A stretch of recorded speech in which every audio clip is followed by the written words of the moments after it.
ಬೆಂಗಳೂರು ನಗರದಲ್ಲಿ ಶುಕ್ರವಾರ ಸಂಜೆ ಸುರಿದ ಧಾರಾಕಾರ ಮಳೆಗೆ ಕಾಂಪೌಂಡ್ ಕುಸಿದು ಆಟೋ ಚಾಲಕ ಬಲಿಯಾಗಿದ್ದಾನೆ.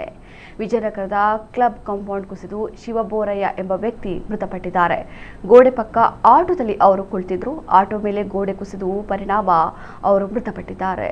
ಸ್ಥಳಕ್ಕೆ ಪೊಲೀಸರು ದೌಡಾಯಿಸಿ ಪರಿಶೀಲನೆ ನಡೆಸಿದ್ದಾರೆ. ಗೋಡೆ ಕುಸಿತದ ವೇಳೆ ಭಾರೀ ದುರಂತವೊಂದು ತಪ್ಪಿದೆ. ಘಟನಾ ಸ್ಥಳದಲ್ಲಿ ನಿತ್ಯ ಸಾರ್ವಜನಿಕರು ಓಡಾಡ್ತಾ ಇದ್ರು. ಇದೇ ಜಾಗದಲ್ಲಿ ವಾಹನಗಳನ್ನು ನಿಲ್ಲಿಸಿ ಹಲವರು ಹೋಗ್ತಾ ಇದ್ರು. ನಿನ್ನೆ ಕೂಡ ಅದೇ ರೀತಿ ಮಳೆ ಬಂದಾಗ ಬಂದು ಆಟೋ ಚಾಲಕ ನಿಂತಿದ್ದ. ಚಾಲಕ ಬಂದು ನಿಂತ ಕೆಲವೇ ಹೊತ್ತಲ್ಲಿ ಕಾಂಪೌಂಡ್ ಕುಸಿದು ಬಿದ್ದಿದೆ. ಸ್ಥಳೀಯರು ಕುಸಿದ ಕಾಂಪೌಂಡ್ ಪರಿಶೀಲನೆ ನಡೆಸಿದಾಗಲಷ್ಟೇ ಅದರ ಅಡಿಯಲ್ಲಿ ಸಿಲುಕಿ ಬಿದ್ದಿರುವ ಚಾಲಕ ಪತ್ತೆಯಾಗಿದ್ದಾರೆ.